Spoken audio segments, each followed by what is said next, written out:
So,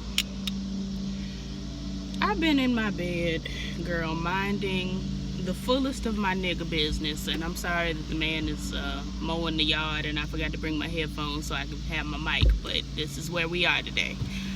In the house, minding my full nigga business, going through. Don't nobody say nothing to me about Aretha until I come to y'all. I don't want to hear nothing about Aretha until I do my video. I am so distraught right now. All right. It's been can't even. But I've been in my bed, girl.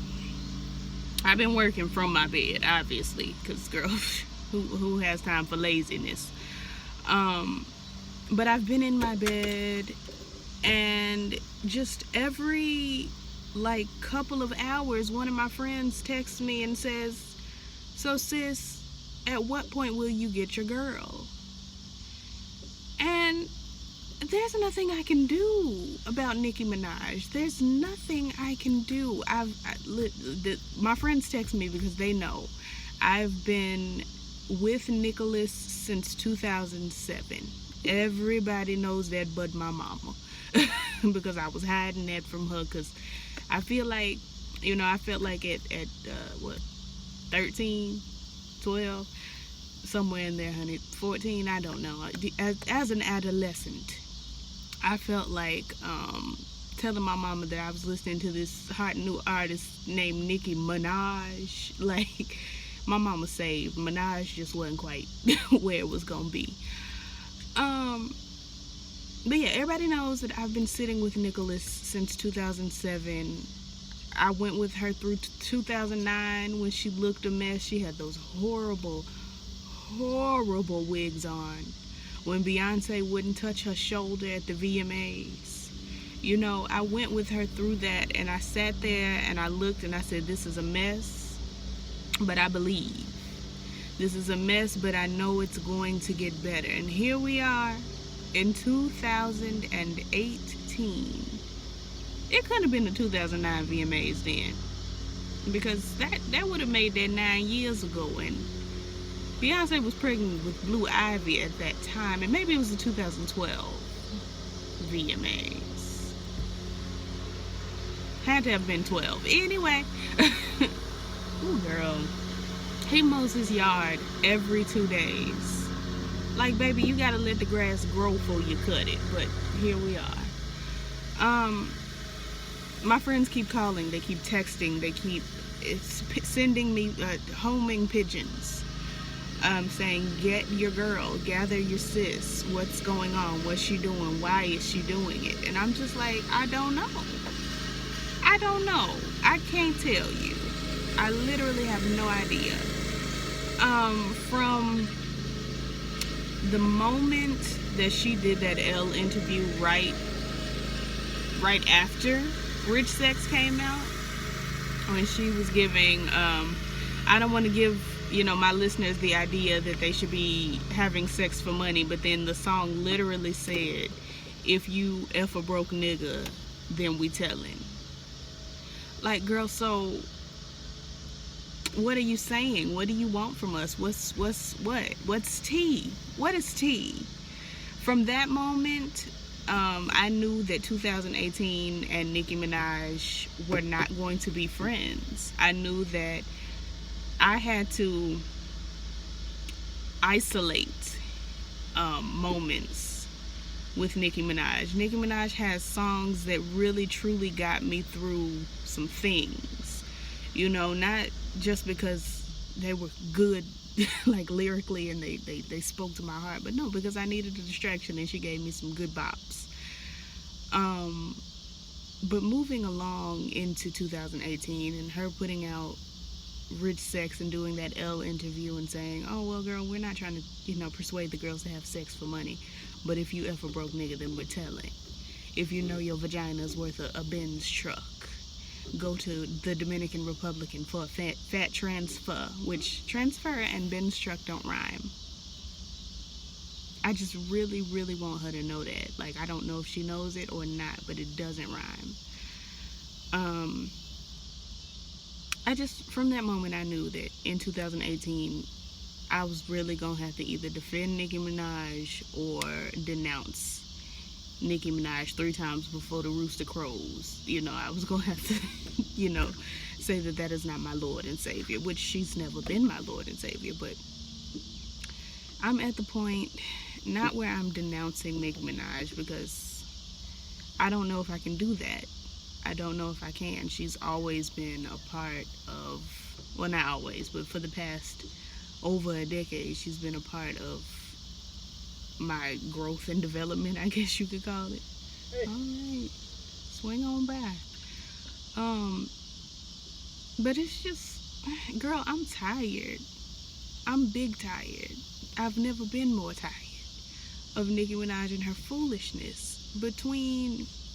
Okay, so when her brother, when he initially got arrested for, what he did, I don't really want to be the one to say it aloud because it's so disgusting, but what he did when he got arrested for it, I immediately was like, we're not doing that.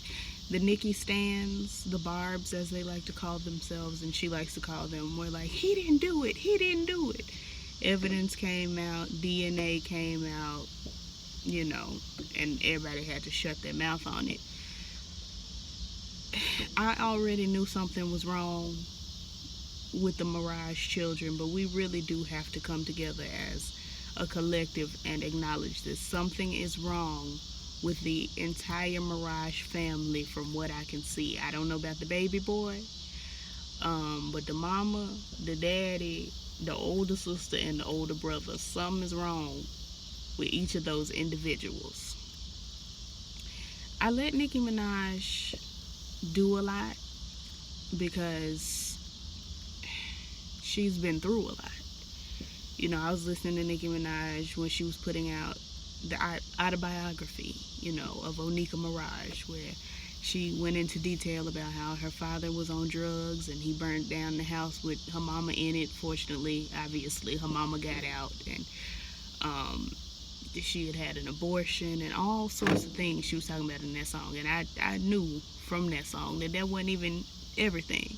That ain't all with Nicki Minaj. That clearly, just the way I received it, that was not all with Nicki Minaj. So for a long time I let her be weird and I let her do the most because, oh girl, she's been through it, and she, plus some black people are weird. I be weird sometimes. My friends be looking at me like, girl, you doing the most, because sometimes I do the most.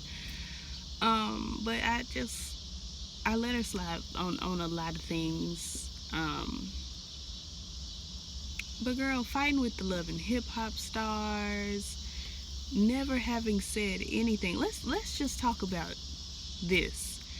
She has not come out and said anything about her brother being a child rapist.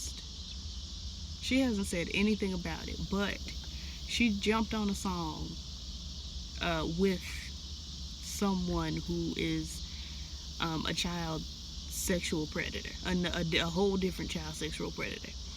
I told y'all in her song, Looking Ass Niggas, she has a line where she says, I'm raping you niggas. And that always has been very off-putting for me. It just don't feel right. It don't feel, like you could have said any and everything else. I'm coming for you niggas. I'm violating you niggas. Because violate, it means a bunch of different things, but she chose that word, and that made me uncomfortable. So when the thing about the brother came out and I remembered that she said that, I was like, something ain't right. And then she hopped on the song with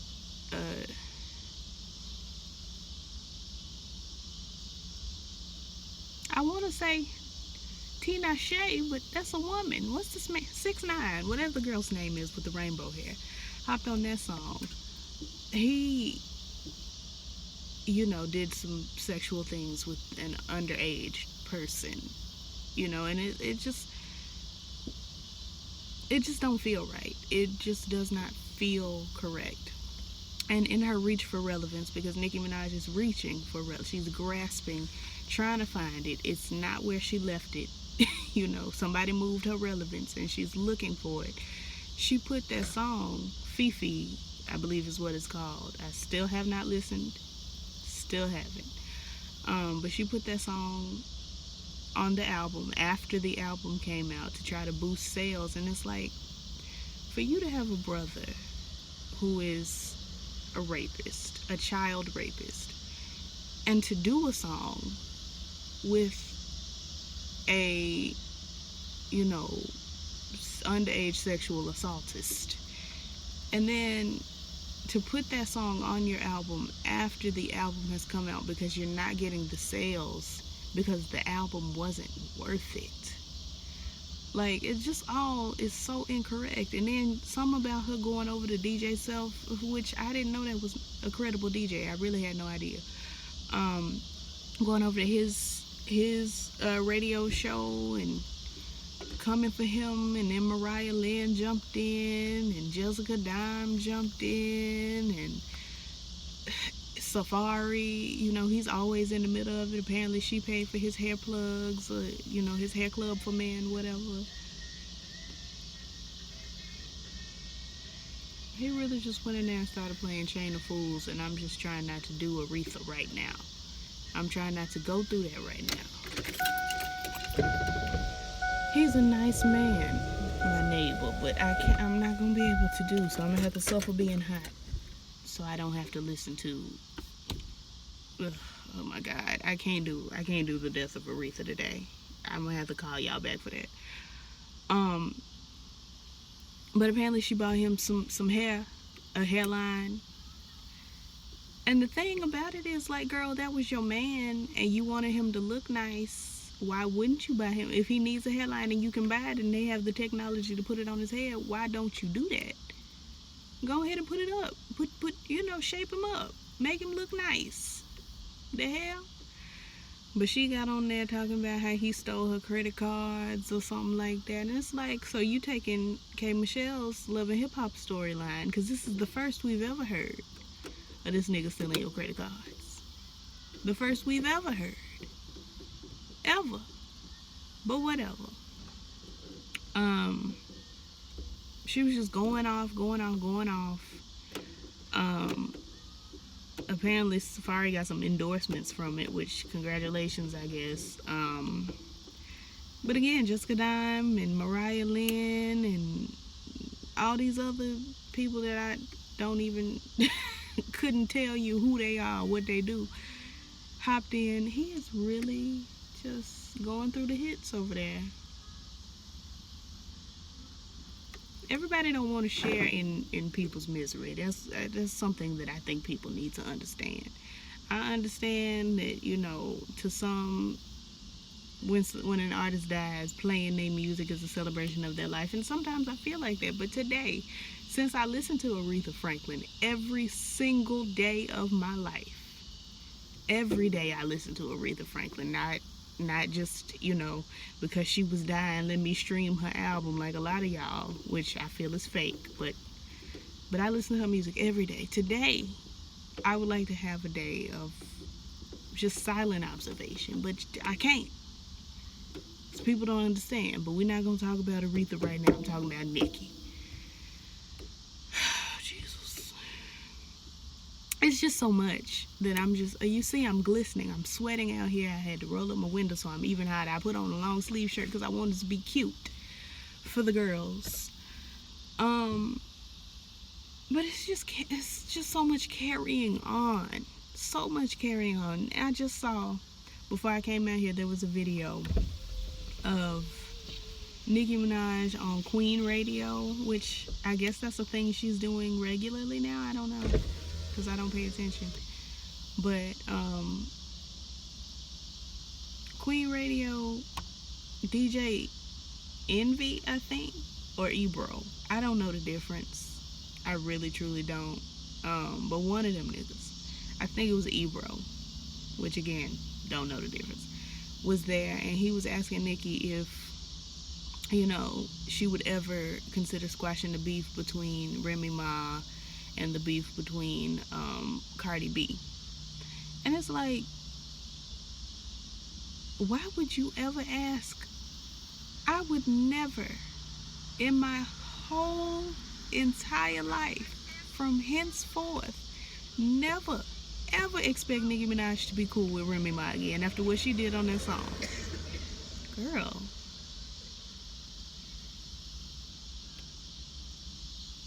I want her to get a lozenge. Why would you expect Nicki Minaj, even if she pushed past it, I would never expect Nicki Minaj and Remy Ma to be cool after that song. I would sooner expect Nicki Minaj and Lil' Kim to be cool than Nicki Minaj and Remy Ma.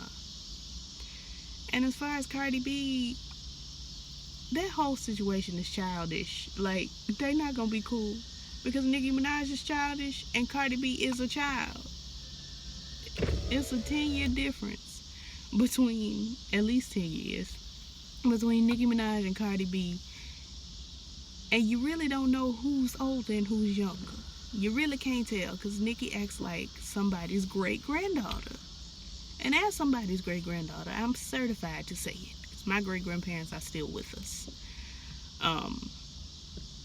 It's just, it's draining. It's so draining. And it's draining for people to expect Nicki Minaj to squash a beef between her and Remy Ma. That ain't never gonna happen. So let's just get that out of our heads. He is really over here playing Aretha Franklin's gospel album. And I just don't need that right now. I'm trying to focus on the topic and the subject at hand. Like, they're really singing like the funeral procession records. Anyway, I'm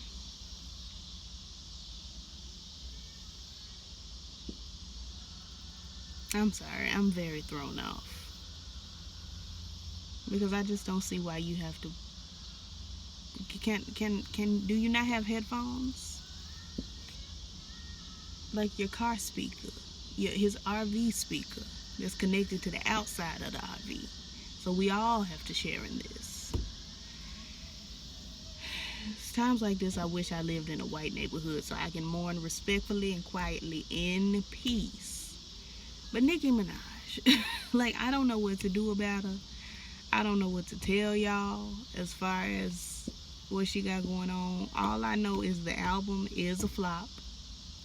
The album really should have been a little 4 or 5 song EP instead of 19 songs with 14 of them being something that I just don't think I want. For her to have released Ganja Burns as the first video since the album release instead of, and I keep telling y'all niggas, by y'all niggas I'm talking about Nicki Minaj's team, Good Form should have been the first single. Good Form should have been the first music video. Good Form is the song that I'm hearing everywhere. It's the one getting all the traction. When I'm on Instagram and I'm scrolling, if I hear a Nicki Minaj song, it's Good Form. I haven't heard anybody playing anything else by Nicki Minaj.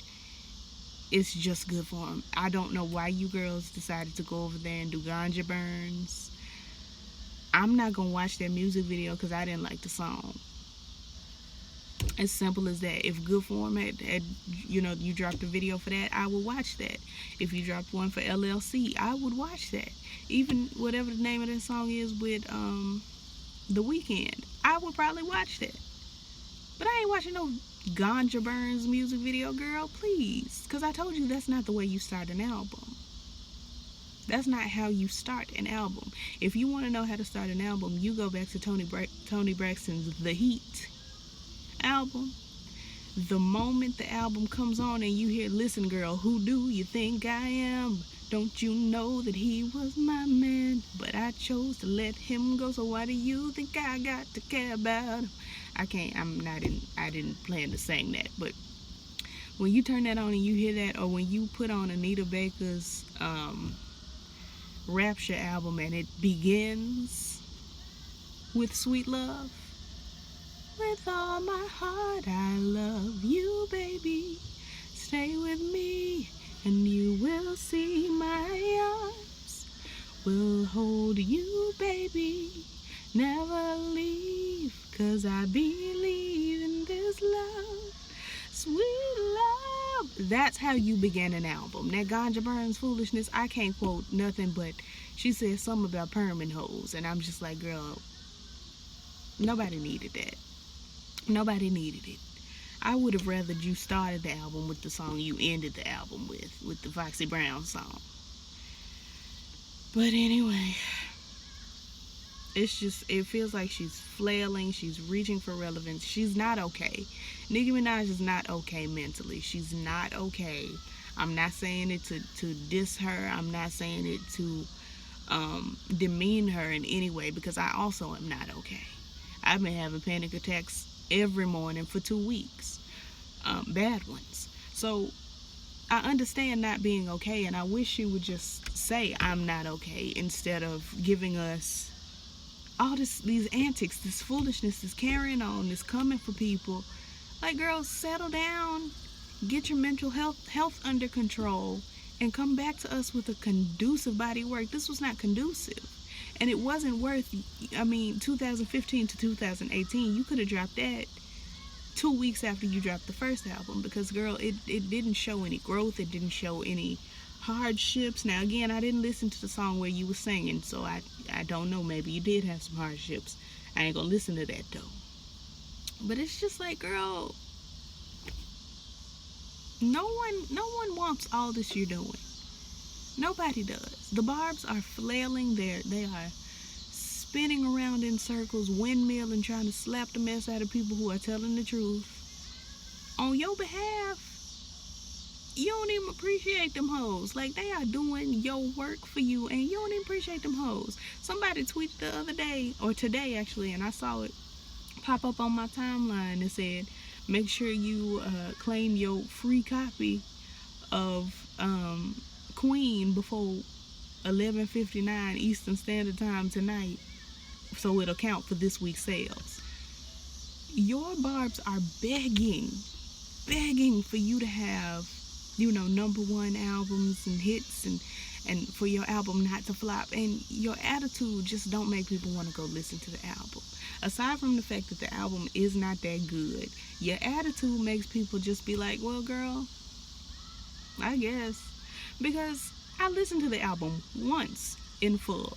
I went back, I listened to Good Form twice, and then I listened to LLC one more time, and that's all. In the 6 days that album's been out, that's all I've given it. That's it. Girl, I'm tired of listening to Mary weeping over there. But anyway, I'm tired of Nicki. I'm tired of her antics. I'm tired of her foolishness. I'm tired of this album having flopped. I'm tired of Nicki Minaj giving us floppy albums and good features. Like, whose idea was it for Nicki to go harder on features than she does on her own projects? And I understand that it's probably because she gets paid more for a feature. I know back in like 2011 she was saying $50K for a verse.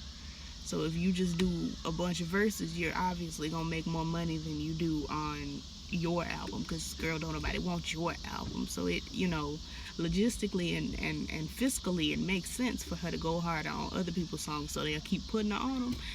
But then just don't put out albums. Andre 3000 has not put out a solo album yet, unless you count The Love Below. And he be on everybody's features. You could do that. I would much rather have Nicki Minaj do features only. Do features only. Maybe give us singles every now and then. But do features only, because your albums aren't where it's at. I've never bought a Nicki Minaj album, and I've been a Nicki Minaj fan, a big fan, since 2007. I have never bought. I'm not doing Moment for Life. Moment for Life's not coming in my house. I'm not doing Massive Attack, which I think that was Sean Garrett's song, but I'm not doing it. I'm not doing Roman Reloaded. Even if this is a thanks that you get for putting the bitches on, I'm not bringing that in my house. I'm not bringing Anybody Want to Buy a Heart? Anybody Want to Buy a Heart? I'm not bringing that in my house. And now Queen is also sitting on the stoop. But I have oodles, oodles of Nicki Minaj features going all the way back. I mean, I have all of her mixtapes, and I have just so many of that woman's features. I have an iPod full of just Nicki Minaj features, just her verse only. So it's like, girl, I'll be wanting to ride for you and ride with you, but you don't give me nothing to work with. Attitude wise, you don't give me nothing to work with. Music wise, you don't give me nothing to work with. And your mama out here talking about there's stuff we don't know about the trial, like we didn't find this man's DNA on this girl's clothes. I'm tired. I'm big tired. And this man over here, my neighbor, he's so sweet, but this Aretha Franklin is wearing me out there in the house watching an Aretha Franklin documentary. I'm Aretha Franklin out today. I can't. I love her so much, and I'm not able to do it right now. So anyway, that's that. I think that's all I have for Nicki. Like, comment, subscribe. Let me know how y'all feel about her down, in the below. And hit the notification bell so you can come and see me be annoyed more often. Anyway, I'll see y'all later. Peace.